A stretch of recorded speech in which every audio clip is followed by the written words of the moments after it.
I'm the Bunny Man. And I'm Crazy Susie. And you're about to drink a cup of coffee. I'm very tired, but we're going to get through. Alright, so this is the beginning of our Only a Mother's Love season after Mother's Day. You know what? It's better late than never, so Yes. we're going to do this. And we are hoping we could get back on track. Yes, we're going to try very hard. We're not going to give up. We're not quitters. No, we've just had a lot of personal stuff hit us all at once. Yes, I've been working like a dog, but And I've been applying like a dog. And I start my new job Friday. So, and... Yep. At the end of this week, the Bunny Man starts his new job. And so we're just trying to get back on track before anything gets any crazier. Before our schedule gets any crazier. And we have a lot of just personal family stuff going on. Mm-hmm. So, but anyway, back to the movies. We blah, blah, blah, blah, blah, blah, blah, blah. You think your tongue can work now? Tonight's movie is Mother's Day Massacre 2010. I finally said it right. I have 2007. 2007, 2010. Looks like it was made in 1980. I have 2007. Anyway, Mother's Day Massacre. It is not rated. It's 1 hour and 17 minutes long, and it is a horror film. You can view it on YouTube. We viewed it on Amazon Prime, and IMDb gives it a 3.3 out of 10 rating. Yes, and there's actually 2 copies of Mother's Day Massacre on Amazon. They're both the same movie. Yeah, there's just different jackets. Yeah. I don't understand that. Don't be fooled. We're not really quite sure why they do that sometimes. No. But occasionally, really awful, bad, no good, really horrible films, they get really special. And they get multiple jackets on Amazon Prime. I'm not really quite sure why that is. But we've come across it a few times.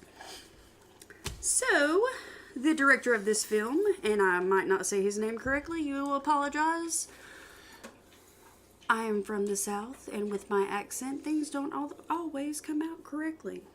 So, his name is Jeff Ronin, I believe, and he's also the writer. The cast is Adam Scrambolo, who plays Scarimbolo, I believe. Jim. He plays the character Jim. Emily Grace plays Doreen. Heidi Christopher plays Jen. Noah Fleece, I guess, plays Bobby. Mel Gorham plays Dolores. Greg Travis plays Tex. Albert Encinia plays Sid. Brian Kelly plays Petey. Joe Coots plays Jesus, or Jesus, they call him. They use both vernaculars for his name. Lauren Nathanson plays Stephen. Brian Farrell Wilson plays Gary. Emily Rome Mudd plays Kate. And there are many more. We're not gonna... I thought it was Kay. Kay, yes. We don't have time for that. Anyway, the main plot of the story is Jim is a shy, suburban New Jersey teenager. Oh, I feel sorry for him already. Yeah. His mom left when he was a child. And his father is a jerk. Yep. The unrelenting, psychotic dominion of his redneck dad forces him to search out his long-lost mother. His quest takes him to the backwoods of Jersey, where he encounters semi-retarded hillbillies who have a taste for DIY circumcisions and Peterbilt trucks. Nobody escapes the bloodletting in the heartwarming tale of a family reunited. Sure to be a holiday classic. Yes. All right, let's get started with the review. That was a tongue twister if ever there was one, let me tell you. I feel sorry for him already. But anyway. All right. Well, this holiday classic begins with Kay, the main lady in the beginning of the film. She's at the female doctor, the gynecologist. She's up on the table, and the doctor, Sid, has assumed the position, if you know what I mean. He's down at the end of the table where the stirrups are, and he's got his head in between her legs, and he's looking at her sensitive parts. And he tells her she has an STD. And he's really trying to be very sensitive about how he explains this.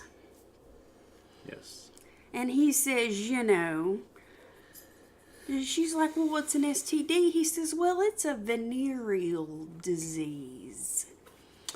You know, you contract it through intercourse. And she's like, she must have some kind of other type of relationship with Sid other than the fact that he's her gynecologist, because she starts referring to how unhappy she is with her husband because he must have stepped out on her, refers to her husband by name, and he says, well, no, you must have gotten it from a public toilet seat. Well, she actually has gonorrhea. That's the particular one. Right, yes. He refers to it by name. The ugly word. Gonorrhea. Yes, he says you have a venereal disease. We call it gonorrhea. So, well, she just swears up and down that she just never uses public toilet seats. Never does she use public lavatories. So, there's just no way. Her husband must have cheated on her, and he knows exactly where he went. And she is just bound and determined to confront the woman who her husband is having an affair with. So, she does. She goes to her house. She just walks in like she owns the place. The woman says she doesn't do women?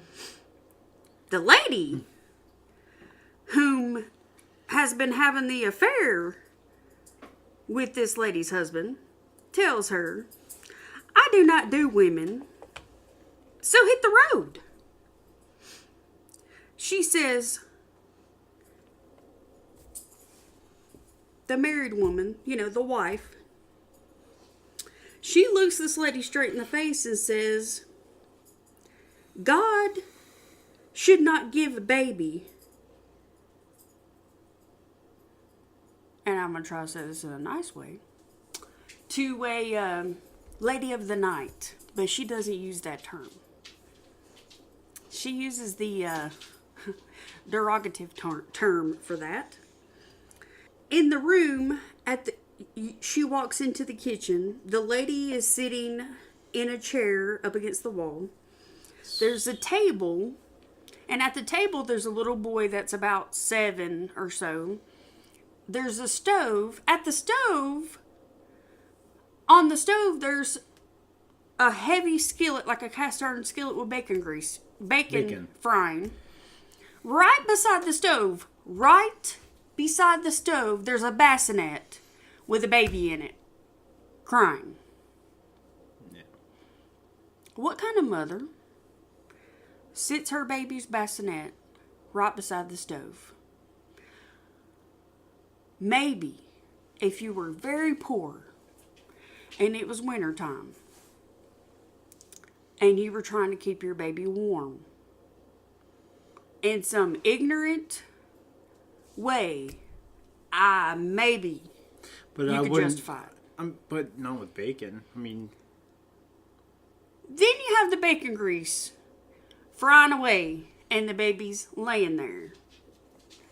It's unprotected from the flying grease. And this is what takes place next. Okay. She replies, "Don't worry. I take very good care of your husband's children, Mrs. Kavanaugh." She gets angry. The wife gets angry. She throws a vase. Well, the vase hits the pan that's on the stove with the bacon in it, which then the pan hits it lands right in the bassinet on top of the baby. The boy that's sitting at the table says, "Baby." He keeps yelling, "Baby, baby." All he's doing is screaming, "Baby." The baby is screaming at the top of its lungs. The mother gets up. She is ticked off now. She gets up. She starts screaming. She picks up the pan. She goes up to Mrs. Kavanaugh. And she starts screaming at her. She knocks her off in the floor. She gets over the top of her. She says a few choice words that I can't repeat in this podcast because we're not going to do that. And she knocks her across the head with that heavy frying pan until she's not recognizable. Yeah, so kill number 1, no more bacon. Yeah. Okay, so... It was pretty gruesome. But I still only give like a 3 out of 5. You really... It was just like, it was but corny at the same time. But, you know, it wasn't realistic. But the fact that she took the other baby mama out with a frying pan. She like bashed her face in. Oh, yeah. Of all the ways to kill somebody, face bashed in with frying pan. Mm-hmm. Yeah. It would be pleasant. Hot frying pan on top of it. Yeah. Okay, so it goes to the next scene. In the next scene, Jim, you meet Jim. He's a teenage boy we talked about. And his girlfriend, Doreen, well, they decide to take advantage of his dad not being home. Yeah, there are a bunch of girls in this one. This is cringy. This whole scene is cringy. How are there a bunch of girls? You might as well be one. Well, they decide to play house since Dad's not home. Jim had ran a nice hot bubble bath because, you know, like Bunnyman said, he's a big girl. But before he'll get in it, he covers all his parts and he says, "Don't look, Doreen." Yeah, including his chest. It was... He was a very awkward young man. Yeah. Not quite. And he's holding his genitals and he's like, goes to get in the bathtub. He's, "Ooh, it's hot. It's hot. Why did you make the water so hot? Did you not test? Do you not know how to run a bath?" But the thing is usually when you're trying to get into a bath with somebody else, the last thing you want them to do is not look. You want them to look. You want them to look. Not if you're awkward. And Doreen does the same thing. She gets undressed in the stand-up shower with the door shut, and she goes to come out, and she's got all of her parts covered up with clothes and her hands. "Don't look." Yeah, and he's covering his eyes, but not covering his eyes, and it's cringy. A bunch of cringy girls on that one. They're both extremely shy, and when disrobing for the bath, awkwardly cover their nakedness with their hands as best as they can. Jim gets into the tub as Doreen waits in the standalone shower. Then Jim's dad comes home and they get caught naked in the bathroom together. Well, no, he got caught naked, and his dad was just being a douche and going on about, like, why are you taking a bath during the middle of the day? And doesn't realize that Doreen is in the stand shower, but it's like you can't... It's not like there's a curtain on it. It's one of those pixelated glass doors. Right. No, he sees her. Yeah, but I mean, he sees her like because Jim keeps like looking towards that, and So they do get caught in the neck. They do get caught naked in the bathroom together. His dad says she saw his nice house and is trying to trap his son. He tells her leave and tells his son to clean up the bathroom because he's sick of being his maid. So Doreen says his dad is crazy. Can he not go somewhere else? How about his mom? He says his mom wants nothing to do with him. The next scene, Doreen is in an abortion clinic, and Jim is very understanding about her situation. He says afterward, if you want nothing to do with me, I understand. He even takes her out for ice cream and stuff, so yeah. It's a whole kind of, oh, you're in this situation, but I'm in this situation with you, and if you don't want anything to do with me afterwards, then I understand. So they move past that situation.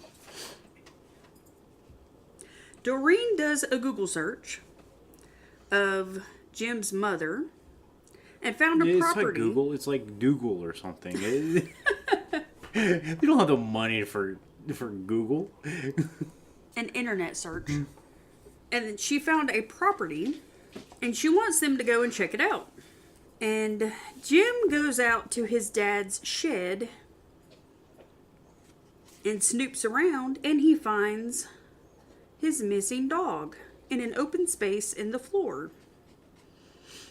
Well, he hears his dad coming out to the shed, so he hides in that floor space. Yeah, it's a weird cutaway though. In that floor space, like Well, his dad knows that he's there because he picked up his keys because he left his keys there. Yeah. He's like the worst of like sneaking around. But he does find a 8mm reel, so that's the one thing to take out of it. Yeah, his dad knew he was there. And So to teach him a lesson. as gross as his dad is, to teach him a lesson, he urinates on the floor, and I don't think this guy had any water in a while. Yeah, it was pretty bad. But there was a lot of it, so. So anyway, Jim gets himself out of that situation and decides to go over to the next door neighbor's house. She helps him get cleaned up, and they check out the film reel that he found in the floor. And it's another cringeworthy situation. On the film is a lady that's pretty much nude. And wearing very unflattering underwear. That's what you got from that? Everybody wears unflattering underwear in this entire movie. While Jim is over at the neighbor's house, Doreen comes over and asks if Jim can come out, and his dad says he's not sure where Jim is. He's not actually seen him. And she was smoking, and he was smoking a cigar, and I don't like. At no point did you didn't even get the hint that she was smoking, and I don't know if she was trying to be a BA. You know, she's trying to be like, I'm all big and bad now with a cigarette. It was sort of weird. So it goes back to Jim being at the neighbor's house. She helps him clean up, and they watch the film reel. So in the film, there is a woman, and there is a man that puts the woman in a trance. During this time, Jim's dad gets a phone call from his shrink friend. And we meet Sid again. And it's interesting because during the same time that his father is going to meet up with Sid, you're watching clips from this film reel and you realize that this is what you're seeing on the film reel also. I mean, it's not the exact same thing, but it's very reminiscent. Scenario. Right, it's very reminiscent of what's on the film. Is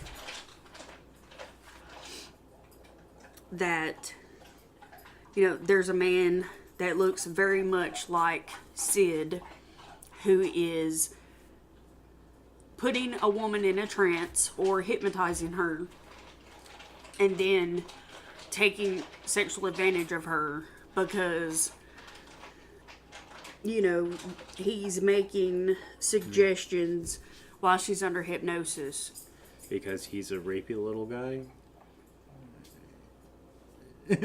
He's making suggestions to her while under hypnosis and being able to get her to do certain things that she probably normally would not do. Well, I guess they go, like the one girl in The Office, she had sexual issues because of trauma in her past. So I don't know if he specializes in... No, the lady that came to his office wanted to quit smoking. No. Yes, she did. Well, that was part of it, but she also... She has some sexual issues in the past. Yeah, but that's not why he was treating her. She wanted to quit smoking because he told her, this is a pink cigar. Yeah. It's so cringy. That whole scene is just... But, I mean, he may have suggested to her or asked her if she had any kind of sexual abuse in her past, and he may have suggested to her that maybe you started smoking because of it. Due to these traumas, in order to combat these traumas or in order to suppress these traumas. And well, but he was going. I don't know. She was going on about this whole. He was going on about this whole pink cigar thing.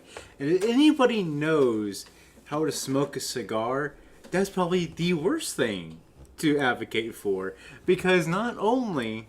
Yeah, you're supposed to bite the tip off. No, well, not just that.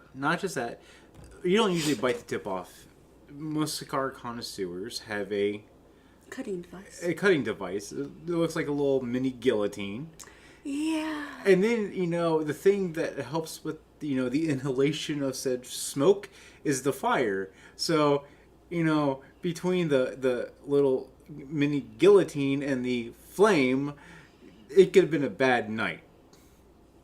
Yeah. Well, I'm assuming that he didn't allow her to have access to either of those things, and he did profusely tell her that this particular pink cigar, you cannot smoke it if you use your teeth. Yeah, something. It was just. And you want nothing more than to smoke this pink cigar. Freaker. Anyway. And then he was... Okay, so he was getting off, and then the dad went out and... Yes, evidently they've done this for an extended period of time. Sid ends up hypnotizing women and then making suggestions, and then the dad ends up coming in later, or they flipped for it, so maybe maybe it just depends. I don't know. I don't remember what his name is. I don't know. His name is Tex. Tex, okay. So then I guess Tex, he didn't get the first call, so Sid went in first. Excuse me. Yeah, it's a very awkward scene. It's very cringily uncomfortable. Mm-hmm. It is. Well, they're watching this film and they're thinking it's fake. Then they realize they're running late, so they turn it off. Yeah, because I guess them and a couple of other friends were going to go to a drive-in theater. Mm-hmm. I did not know that drive-in theaters still exist, except for a handful of places. Yep. Jim, Doreen, and a couple of other friends decide to go to the drive-in theater. Bobby and who else? Somebody else. Bobby talks about the fact that they were just in Johnsville. The next day, they load up and they go. Bobby, Jen. They end up taking Jen's car. Jen is Jim's neighbor. Yeah. Jen gets annoyed because the roads aren't very good and they took her car. Jim is creeped out as soon as they get out of the car. Gary screams for Jim's mom. Stephanie just wants... I mean, they come into this town, and the big reason... There's two-folded reasons why they come to this town. The one is that supposedly... There's supposed to be like a great big field of weed here. Yeah, but also the mother bought out like a lot of the property or something, and this is an abandoned town. Right. So Bobby just comes for, just to have a good time. So Jim and Doreen came to find out information on Jim's mom. So Jim and Doreen decide to split up from everybody else just to see what they can figure out. Well, they all have sort of like plans on to having sexy time and play hide and go seek and act. They started going out playing as hide and go seek around the town and all that other stuff. And yeah, the place is pretty much abandoned. I mean, there really isn't hardly anything there. Well, I mean, I wouldn't play hide and seek in a place I don't know, because you don't know if you could fall through the floor or... Well, these are teenagers. Logic doesn't really play a role. Oh, true.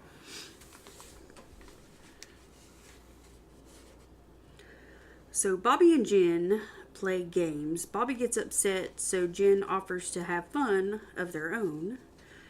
Jim and Doreen go into a house and find a dead dog. Jen falls into some unknown substance in the floor, and it ruins the mood for her. Yeah, it's like some like oily or oil grease. I don't know what it was. But they completely ignored it up to that point. It's like, it didn't just randomly appear. Been there the whole time. Y'all walked right past it. Jim and Doreen find a room upstairs with a ton of crazy Polaroids and blood. This creeps them out, and they are ready to go. They go outside and tell Bobby and Jen they want to leave. Gary is in another house trying to hide and seek.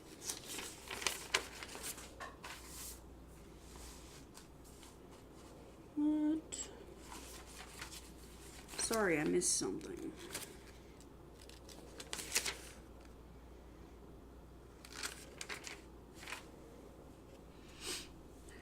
They're trying to hide and seek from who he thinks is Stephanie, but she is at the church.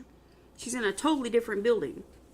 Bobby wants to see these photos everybody is talking about, and they're like really crazy, like people are being killed in them type photos, and Bobby's like, oh cool, I want to check these out, and they're like, no, you're crazy. They're nasty photos. We need to go. There's some crazy people here. People have these as like mementos. We gotta get. Yeah, we got. We need to leave. Yeah. Let's pack it up and let's go. If people have these as keepsakes, it's time to go.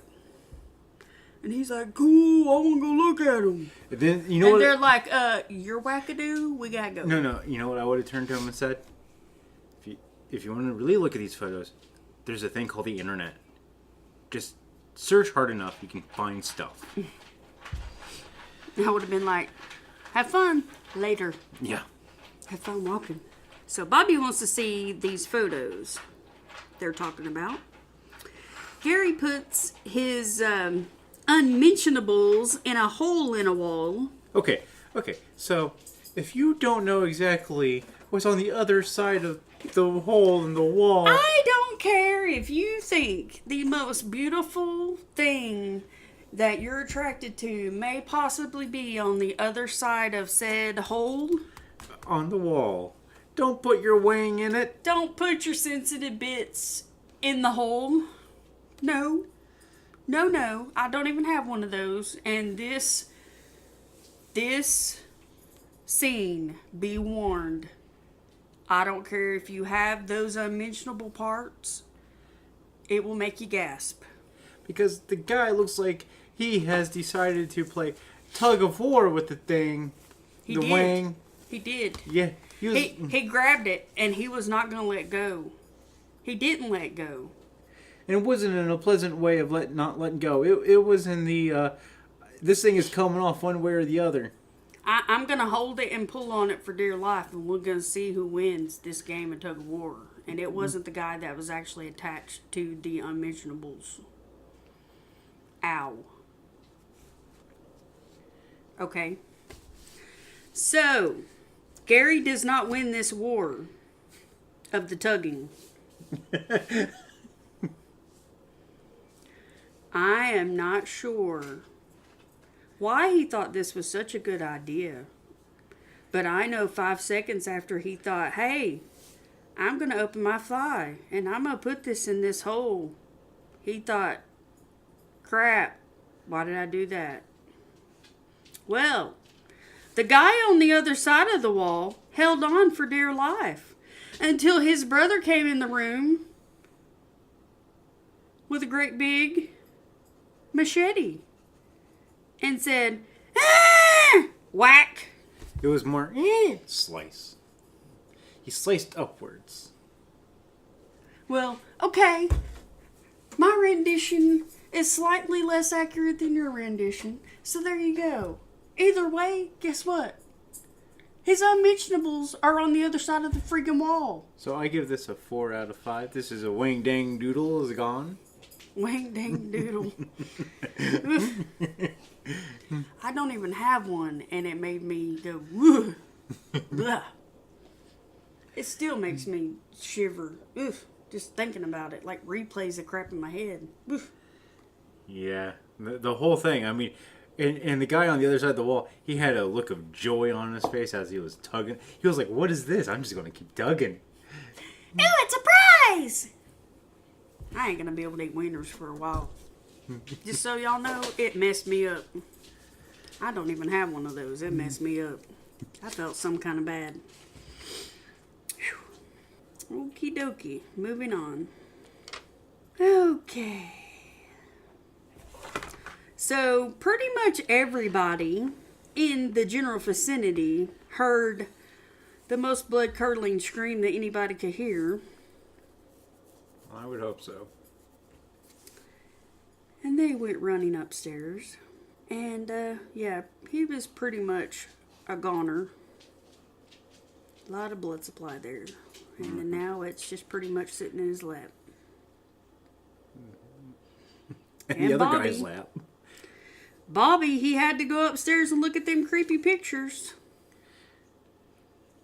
Stephanie went into the church and she played a little tune on the piano.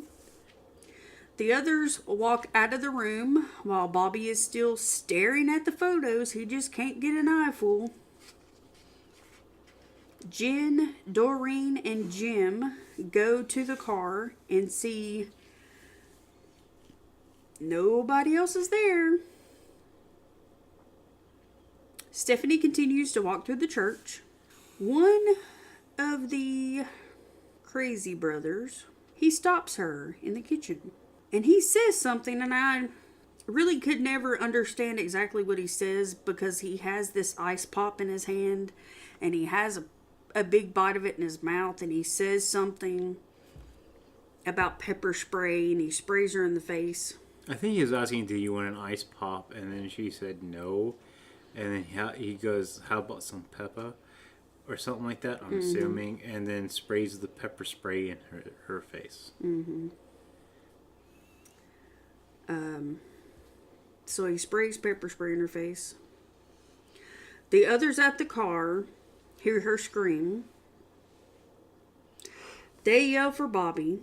Bobby's upstairs, peeing on the bed that are there with the awful pictures. Well, the Burt brothers, they don't much like this. So the biggest of the Burt brothers, he comes in with an axe. And, well, he gives Bobby the old whack. So, 3 out of 5. Just didn't see it coming, really. Yep. And everybody at the car realizes that Bobby has the keys and they can't really go anywhere. And right about the time they realize this, here comes Bobby and he lands on top of the car. Next, you hear more screams.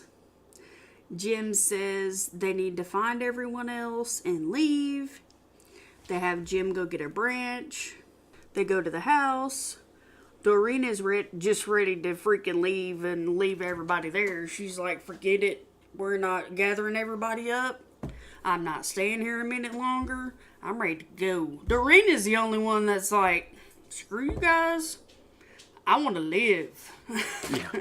She's the only one that has brains in her head. She's like, there's some crazy people here. I want to live. Let's go. I got to go.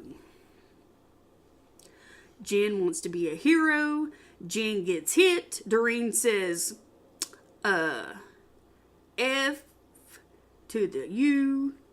Let's go. But Jim, he keeps up with her. He helps her up. He says, she's my friend. I'm going to be nice. I don't want to be mean. So 1 week later, Jim's outside. He's being a good little boy. He's on that mower. He's getting the work done. Yeah, but he looks like he's half dead at the same time. He's chugging along on that mower. Yeah. You see Jen. She's exercising. They talk at each other over the fence. He asks her how she's feeling and invites her over to sit and talk. So they sit by the pool and she says she's okay other than everything trying to, other than everybody trying to give her drugs. She says she's all right. She says Steph's parents are trying to sue her because, it was her car that they took on the trip. And she was asked not to attend Bobby's funeral. And she asked him if he wanted to watch a movie. He says sure, but he has to finish his lawn work. Well, the Crazy brothers and their mother are very angry because their crop, it was stolen. I think it was taken by the feds. It was taken by the cops because they came to investigate everything that went on. And, it clued them in on their little, venture. We'll say, farming. So, Dolores, the crazy, mother, comes over and the father, Tex, he punches her. And he sends her on her way. Tells her, you can't be coming up here. There's respectable people living here. Well, let's just say she wasn't as sexy looking as she was a couple of years ago. She got some pretty good funk going on the teeth thing. She's got a nice little scar underneath the eye. She's been a little roughed up. He told her, you need to go back where you came from. Respectable people live here. Yeah, one of them is not him, though. No. So she goes home and she gets her boys and she gets them to get their weapons and Pedro and Jesus. And she took them back over there to start the war. And Jim's dad, Tex, he leaves for a meeting at the church. Sure, that's what he tells Jim. Church. Another Sid meeting, I'm assuming. Church meeting. Sure. Jim, he tells Jim, do something productive. Bake some cookies. So he actually bakes cookies. Yeah. So Jim bakes cookies. And his brother, Dennis, is upstairs napping. Dennis is like he's a Military wannabe? military... I think he said he was injured in war or something. Anyway, he had like pulled a muscle in his leg or something crap. He's upstairs napping. He's laying in bed watching the television. So anyway, Dennis is upstairs laying in bed watching TV. The first person to come over is Doreen. She says she saw his dad leave. He says, I'm busy. And his dad, well, he'll be back very soon. And he's in a bad mood.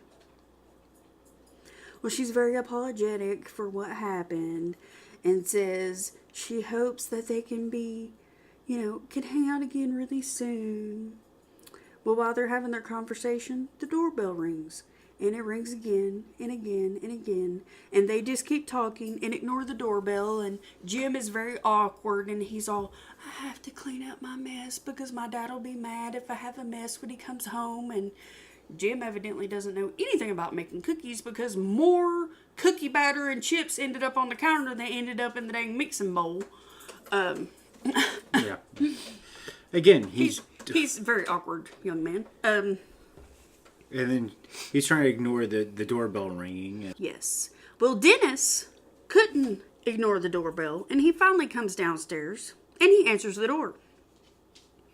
When he comes to the door, he is greeted by a very large, very aggressive, Boner. very angry, Boner. angry. Boner.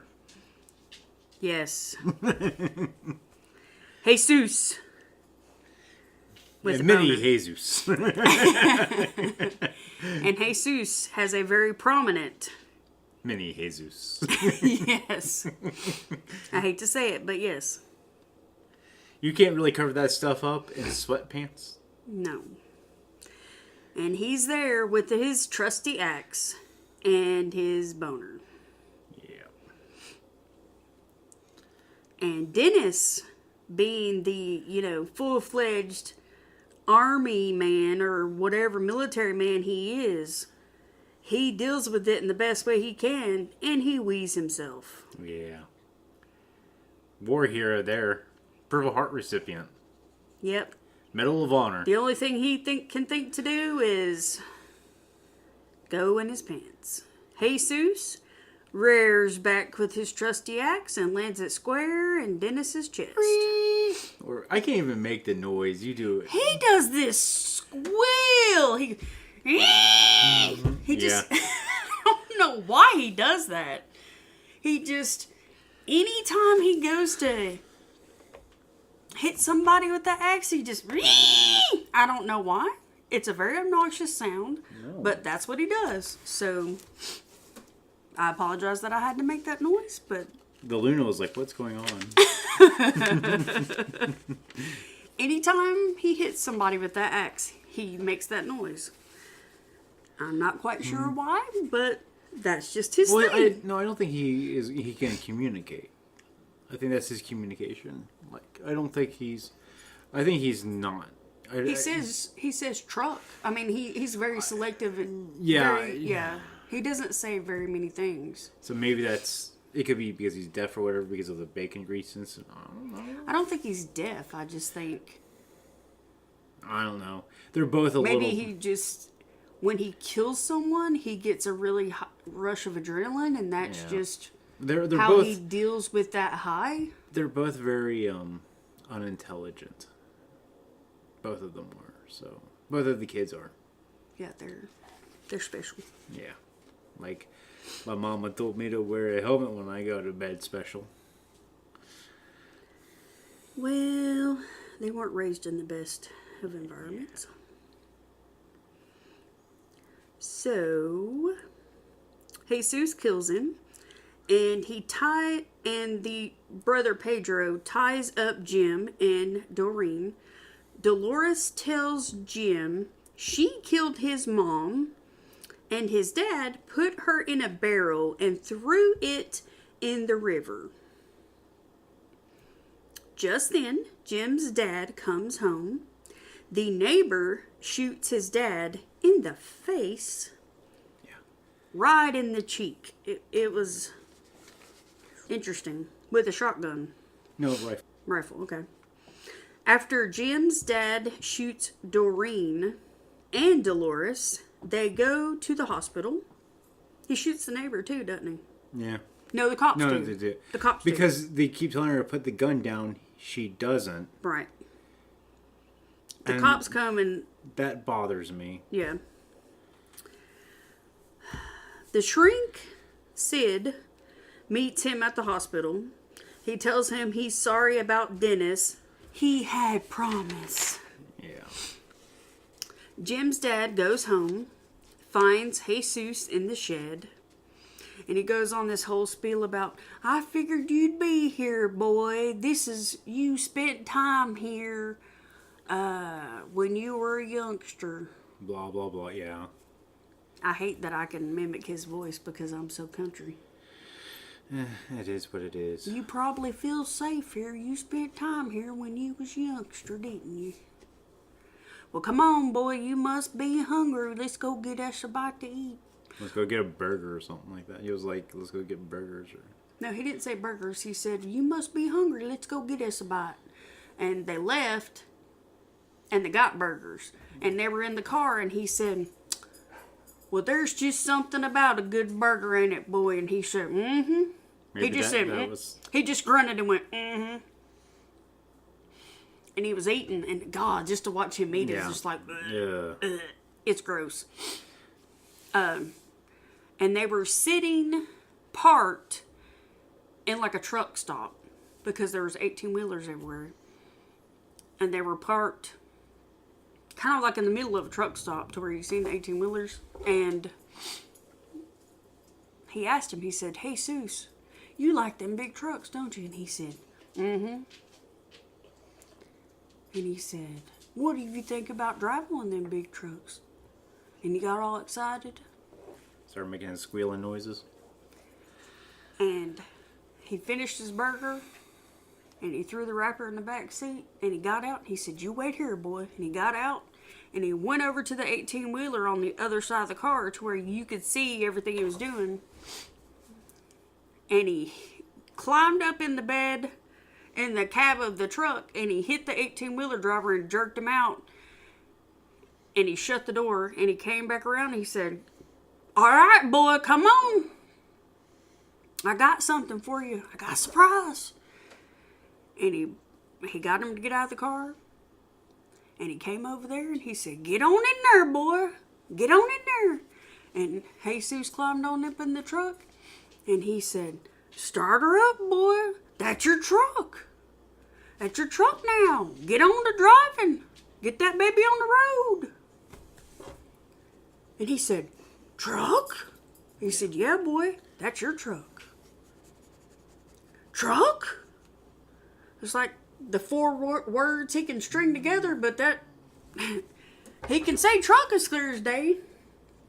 He might not can say too much, but he can say truck. You know what the heck that is. So he mops off, put him that. He gets up in that truck and he cranks that bad boy up and he gets on down the road in that truck and Yep. Anyway, so he makes sure Jesus is taken care of. A car pulls up with Sid in it. He gets in the car with Sid, who hands him a pastry, which is a crawler, and he says, no thanks. And he goes on about this bloody pastry. I just ate a burger, he says. And Sid says, but it's fresh. He takes it from him, throws it out the bloody window. You find out that the little dog that Jim found in the floor space is Mr. Pickles. And at the end, he returns to his actual owner. At the very end of the film, Pedro is pushing Jim around a psych ward, saying, "Pushing my brother." Yeah, because because the mother Dolores told him that this is your brother. Yeah. And stuff like that. And so I think that they all went back to the town. I don't think it's an actual insane asylum. I think it's the hospital in that abandoned town. Because none of the lights are on and no one else is in there. So I think they all went, because the truck went back, the semi went back to that area because we meet the boy that filled up the gas. Yeah, and he drove past. Yeah. Yeah. So I think they're all in that town now. Mm-hmm. And you see Jesus driving down the road, down the highway, yeah. When the group of everybody with Jim and Doreen and Stephanie and Bobby and all of them were going to Jacksonville, they stopped at this little rinky-dink gas station where this little redheaded boy filled up their gas tank. Well, like he was saying, when Jesus was driving down the highway, he passed that exact gas station because the little boy was like, Dang. What the heck? When he seen Jesus driving down the road, because he knew him, You wouldn't expect to see that person driving a big new 18-wheeler because it was a brand new, it was a nice. Yeah, it was nice. It was a nice new 18-wheeler. You wouldn't expect to see that, so. And he had a whole conversation about these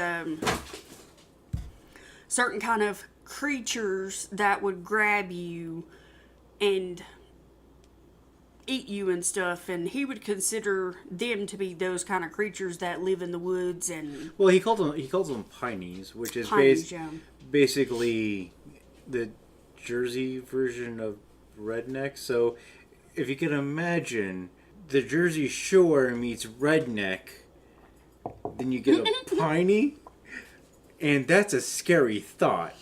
Yeah, it's interesting. Okay, so there's only one bit of trivia for this film, and that is this movie was actually completely filmed in 11 days and 2 nights in and around New Jersey. Yes. That is a very short time span. So, let's do our rating. I give it a 2 out of 5. Whoa. Why so small? It's so disjointed. I don't know what was going on half the time. It's just little things that really bothered me. It was just disjointed in certain areas. And little things the one chick was on top of the car roof for no apparently good reason while they're at the drive-in. That was weird. The cigarette thing sort of bothered me a little bit because she's trying to be all she's a teenager. Yeah. Well, she's trying to be all I'm so cool. And after. Well, it was after she had the abortion and he saw her weaknesses. Yeah. Well, she bled all over the floor. She vomited. Yeah. She's trying to, kind of beef herself back up. Yeah, it was just little things that, and like I said, it was very disjointed. There were just I would probably give it a 3.5. I think there's a lot of really kind of cool parts to it and pretty funny parts to it. I mean, the Jesus character is hilarious. I think, considering how hilarious and how beefed up the Jesus character is, considering that he's supposed to be the baby brother, I think the Pedro character really was in the background. Yeah, because usually there's some sort of and so a lot of those movies that have older, younger, sometimes a lot of times the younger brother is a beefed up character, but a lot of times the younger brother might be the beefed up character, but the older brother is the brains, and neither one of them had brains. No. I really kind of expected them to at least be on an equal playing field. Yeah. Not necessarily with their mentality, but as far as, I don't know. As far as lines or something like that, but it doesn't seem like there was really a concentration. Well, see, and that's what I was really sort of, that's another thing that's sort of bothering me. I don't know if the personality of Jesus was so much stronger because he was just a massive character. I guess, yeah. But you really didn't see the Pedro character at all.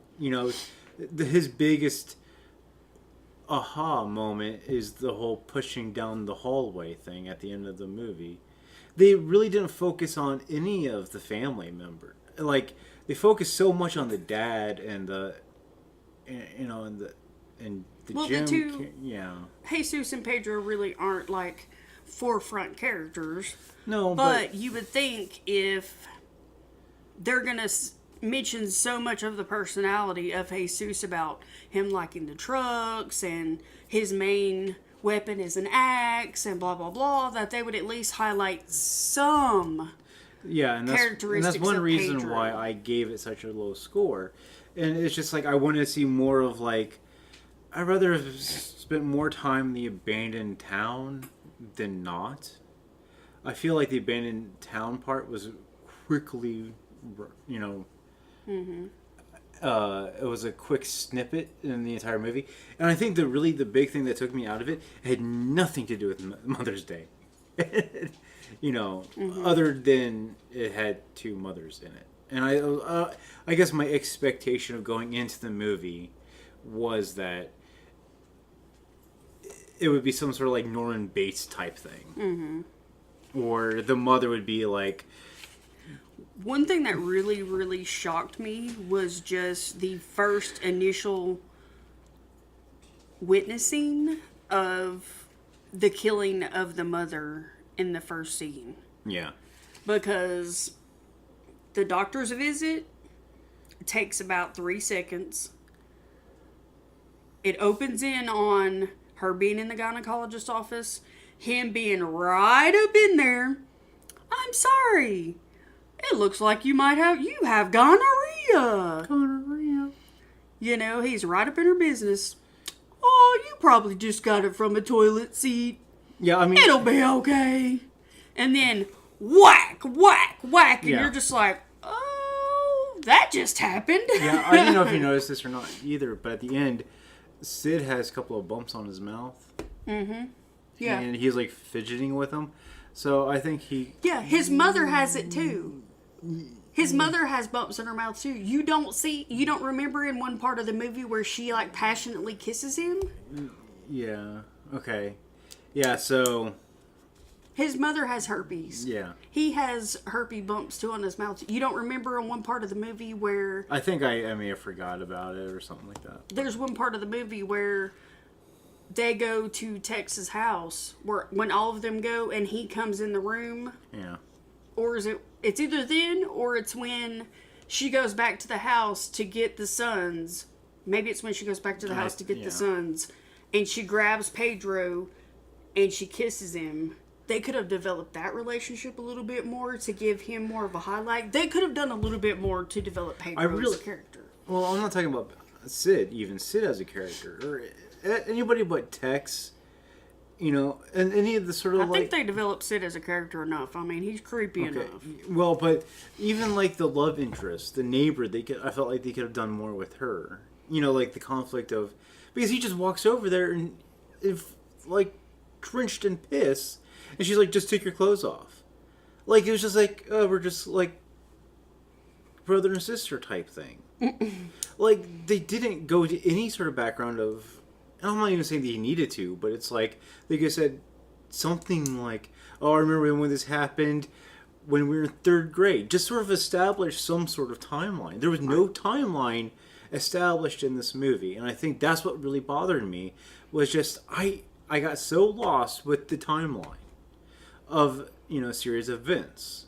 He's going through this trauma of going to this abandoned village. The next thing I know, he's mowing the lawn like a dead man.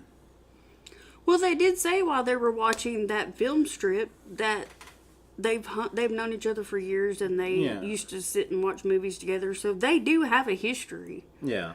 I mean, it did do some development as far as they but I do have a history. I just sort of wish there was more. But just a friendship. They don't have a romantic history. No, but even like after the whole sort of the abortion scene, that relationship sort of just ends there, and then she just shows up towards the end to be murdered.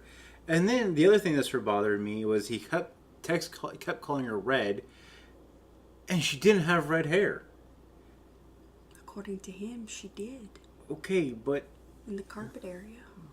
okay, maybe, but I don't know. She kept covering it up. yeah, I know. I couldn't verify. I know, but I just That's fine. I don't necessarily want no, to. but I'm just saying I feel like that was a weird distinction. I guess I don't know. That just validated his creepiness. Yeah, I don't know. They validated some things and not others. So. Yeah. All right, so that's the end of That is what it Mother's is. Day Massacre. As always, we do have links in the description of these that will take you to our Patreon. Other stuff. We do have a merch store. We're working on new merch for the summer. At least I am. Yeah, I'm not really involved in that sort of Yeah. thing. I'm good with ideas, just not the actual development of said ideas. We would like to thank everybody who has been listening to us. We are starting to grow. I think together with both the Spotify and just the downloads, we have over about 1,000 downloads since we've been with our current subscriber, with our current platform. We've got 12 followers on YouTube. Ooh. That's booming. That's booming. Yeah, YouTube doesn't like us for some reason, but podcasts are not really big on YouTube. So Yeah, because we really don't do anything special for them. It's uploaded like it is with the downloads. So, I mean, we are on YouTube if you want to do that, but we might use it later on down the road to do some live streaming stuff. But that's in the future. Anything else? I believe that's all. All right. So we'll see you next time. We'll scare you later. Bye.